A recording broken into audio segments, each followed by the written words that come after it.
अस्सलाम वालेकुम प्यारे बच्चों। आज जो हम सबक देखे थे इससे पहले सबक के कुछ पार्ट, उसमें कुदरती वसाइल का पार्ट शुरू करे थे। इसमें हमने सबक का नाम है हमारे हवा, पानी और ज़मीन। ठीक है, इनमें से हमने जो कुछ अशकाल है, सफ़ा नंबर 1 हमारा ये मुकम्मल हो गया था।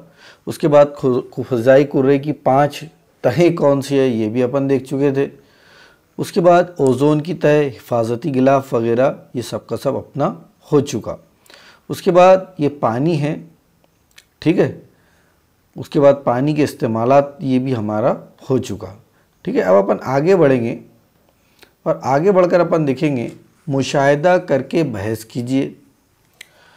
पहला है पानी का इस्तेमाल किन कामों के लिए किया जाता है। आप देख रहे ये आपको अगर शक्ल अगर नज़र आ रही तो शक्ल में ही हमको सब समझ में आ रहा है कि पानी का इस्तेमाल पीने के लिए, कपड़े धोने के लिए, ज़रूरत के लिए, हर चीज़ के लिए पानी का इस्तेमाल किया जाता। मतलब पानी के बग़ैर हम हमारी ज़िंदगी का तसव्वुर ही नहीं कर सकते, ठीक है। यहाँ पर देखिए, यहाँ दिया है मुशाहिदा करके बहस कीजिए। ये मुशाहिदा करना है इसका, है ना, कि पानी का इस्तेमाल फैक्ट्रियों में भी किया जाता। यहाँ पे गाड़ियाँ दिख रही कि गाड़ी क्या बता रही है कि पानी का इस्तेमाल किस लिए किया जा रहा है। ट्रक जो है ये पानी की वजह से यहाँ पर रेत वगैरह तैयार हो रही है। यहाँ पर ये जो हिस्सा नज़र आ रहा है आपको, यहाँ पर रेत वगैरह है, ठीक है। तो ये रेत वगैरह लेके जाने के लिए देखो ये पानी की वजह से मतलब कंस्ट्रक्शन का काम है।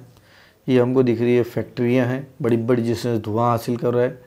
ये घरेलू घर है, मकानात है, ये डैम है, डैम के ज़रिए से बिजली भी तैयार होती। और यहाँ पर हमको ये दिख रही है ये लेडीज़, ये औरतें जो नज़र आ रही है ये क्या कर रही है, कपड़े धो रही है। क्या कर रही है, कपड़े धो रही है। मतलब इन तमाम से अगर अपन ने देखे तो हमको पता चलता है कि हर चीज़ के लिए पानी का इस्तेमाल दरकार है। क्या दूसरे हैवानात और परिंदे ऊपर दिए हुए तरीक़ों से पानी का इस्तेमाल करते हैं?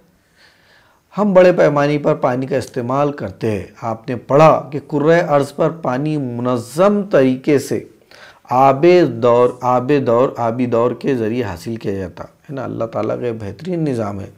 आबी दौर को बुखारात पहुँचाने का अहम काम बहरे आज़म करते हैं।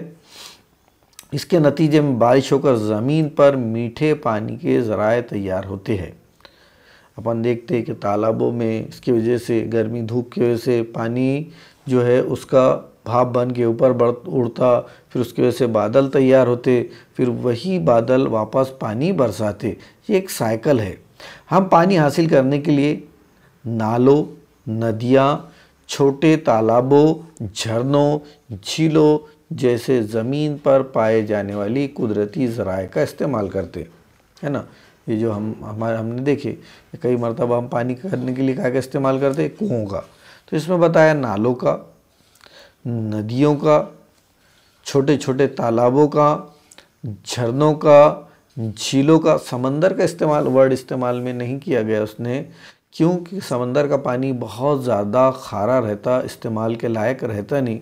मुख्तलिफ़ प्रोसेस के ज़रिए से उसे पानी के इस्तेमाल के लायक बनाया जाता। ज़मीन पर पाए जाने वाले कुदरती ज़राए का इस्तेमाल करते हैं, जैसे ज़मीन पर पाए जाने वाले। इनके अलावा इंसान बोरवेल भी देखे आपने, है ना। एक मशीन आती, मशीन के ज़रिए से वो ज़मीन में गड्ढा करते हैं, उसको बोलते हैं बोरवेल।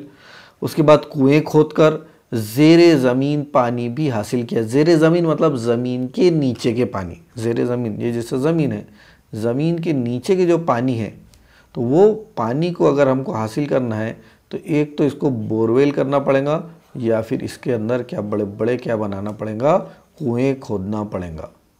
कुएँ खोदकर भी, जो कुएँ रहेंगे, कुएँ खोदकर भी हम ज़ेरे ज़मीन पानी, ये जो अगर ये हमारी ज़मीन है तो इसके नीचे के जो पानी है हम हासिल कर सकते।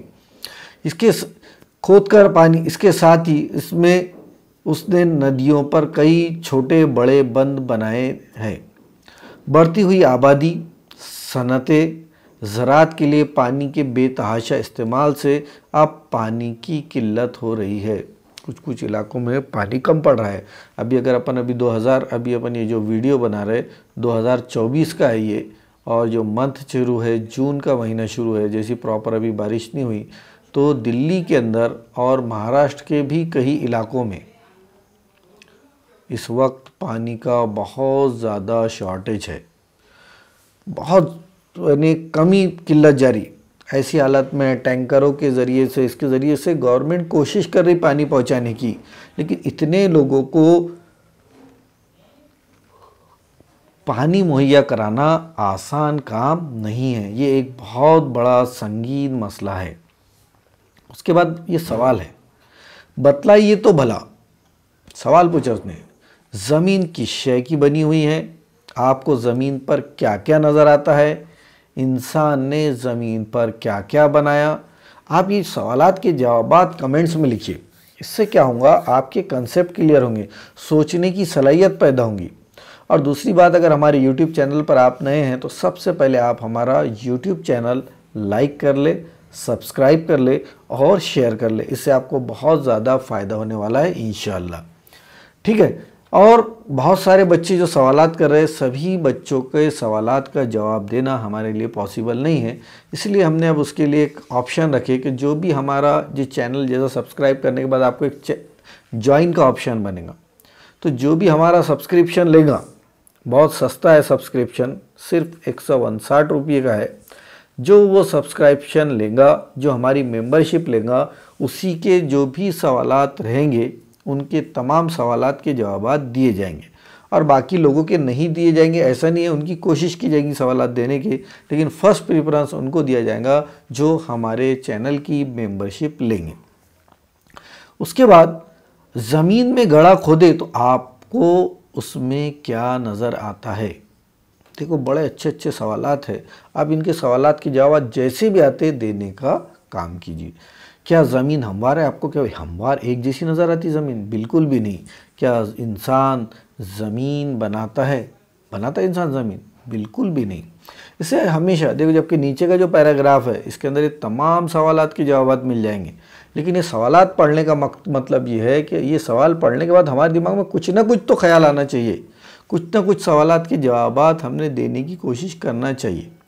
इसे हमेशा ध्यान में रखिए। देखो, बड़े इंपॉर्टेंट पार्ट्स है, ज़रूरत के हिसाब से ये देना पड़ता है कि पानी का इस्तेमाल किफ़ायत से कीजिए। मतलब बराबर जब ज़रूरत है, आपको जितने पानी की ज़रूरत है उतना ही पानी इस्तेमाल करना है। पॉइंट नंबर 2, पानी रोकिए, पानी जज्ब कीजिए। जो बारिश का पानी आता तो अब क्या हो गया, सीमेंट के रोड हो गए, है ना, तो पूरा का पूरा पानी बह जा रहा है, ज़मीन में पानी जज्ब भी नहीं कर पा रही है।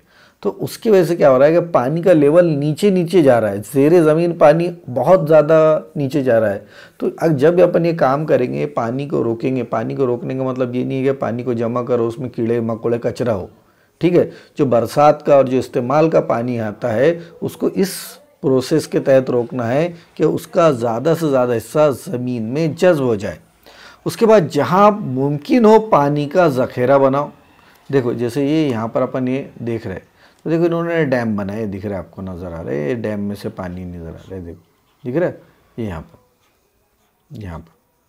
तो ये डैम में क्या हुआ, ये जो पहाड़ों के बीच में बनाते हैं डैम, ताकि पहाड़ों का सपोर्ट मिल जाता, तो वहाँ पे पानी रोका गया।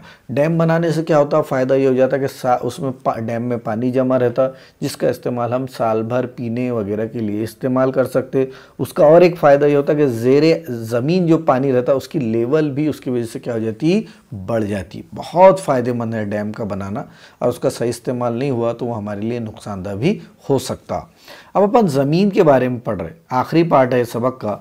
आप सोच रहे होंगे कि हमें ज़मीन पत्थर, मिट्टी, बड़ी चट्टानों की शक्ल में नज़र आती है, वो हर जगह हमवार नहीं होती। क्या ज़मीन हमवार होती है? उसका सवाल का जवाब है, ज़मीन कहीं पहाड़ी तो कहीं हमवार नज़र आती। कहीं कहीं आप देखेंगे रास्ते से तो कहीं प्लेन नज़र आएंगी, है ना, ग्राउंड वगैरह, और कहीं कहीं ये बड़े बड़े पहाड़ नज़र आएंगे। इंसान और तमाम बर्री हैवानात ज़मीन पर रहते हैं। बर्री मतलब ज़मीन पर। कुछ बर्री हैवानात रहने के लिए ज़मीन में बिल बनाते हैं, जैसे चूहा, सांप वगैरह। उसका मतलब यह है कि वो अपनी ज़रूरत पूरी करने के लिए ज़मीन का इस्तेमाल करते हैं।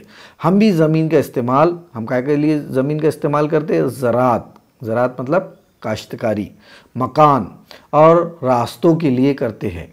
रास्ते कहाँ पे बनाते हैं? ज़मीन पर बनाते। बराबर, कहीं कहीं तो पहाड़ों को काटकर हम हमारे रास्ते बनाते। ज़मीन पर मौजूद जंगलात के, नबातात और हैवानात का भी हम इस्तेमाल करते हैं। नबातात यानी जो हमको नबातात रहती, उनका इस्तेमाल करते हैं हम, है ना, लकड़ियाँ हैं, ईंधन के लिए इस्तेमाल करते हैं वगैरह वगैरह, है ना, सब्जियां भी है और हैवानात का भी इस्तेमाल करते, आपको मालूम है, समझदार है। ज़मीन से हासिल होने वाली मादनियात, मादनी तेल, देखो मादनियात अलग चीज़ है और ये मादनी तेल और गैसें हमारे लिए बेहद अहमियत रखती है। इससे जाहिर होता है कि ज़मीन एक अहम कुदरती वसीला है। सवाल आ सकता है कि खाली जगह एक अहम कुदरती वसीला है, तो कौन है? ज़मीन एक अहम कुदरती वसीला। ऐसे अहम अहम नुकात हमने लिख के रख लिए। तो ज़मीन से हासिल होने वाली चीज़ें अगर बोल दी हमने, तो ज़मीन के अंदर से हासिल होने वाली चीज़ें मादनियात, मादनी तेल और गैसें, बराबर है।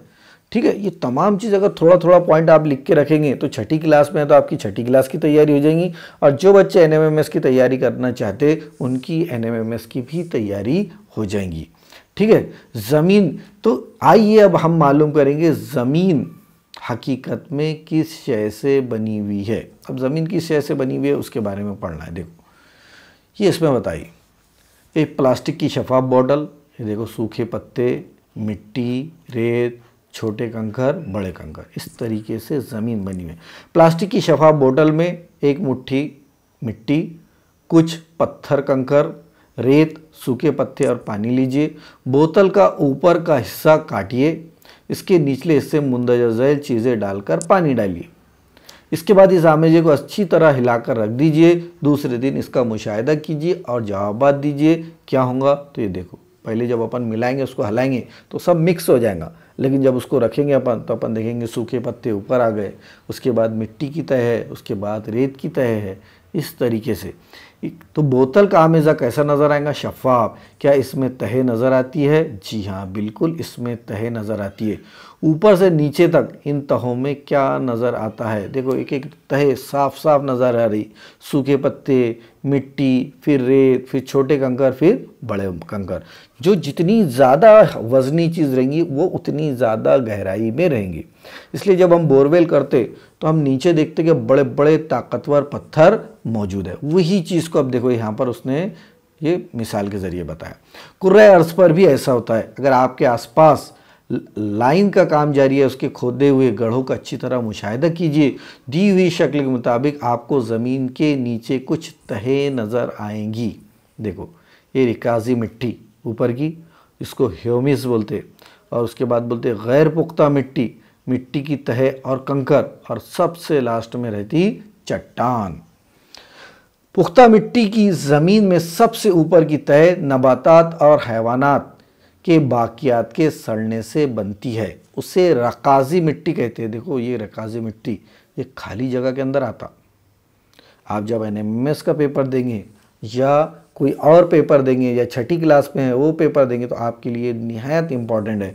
ये तह आम तौर पर घने जंगल में पाई जाती है, बराबर है। उसके नीचे की जो तह रहती है उसको ह्यूमिस कहते हैं या ह्यूमस कहते हैं। उसके नीचे की ज़मीन में मिट्टी और चट्टानों के टुकड़े पाए जाते हैं। ये मिट्टी गैर पुख्ता होती है, उसके नीचे मिट्टी का तनासुब कम होकर चट्टानों का तनासुब बढ़ता जाता है। ये तह चट्टानों से बनती है। मिट्टी में पाई जाने वाली अहम आदनियात इन चट्टानों से हासिल होती है। इसलिए मुख्तलिफ इलाकों की मिट्टी मुख्तलिफ होती है, उसका रंग साख चट्टानों के लिहाज से होता है। ठीक है, उसके बाद मिट्टी तैयार होने का अमल देखेंगे अपन, और ये मिट्टी तैयार होने के अमल के बाद अपना ये सबक कल मुकम्मल हो जाएगा। अल्लाह हाफिज़।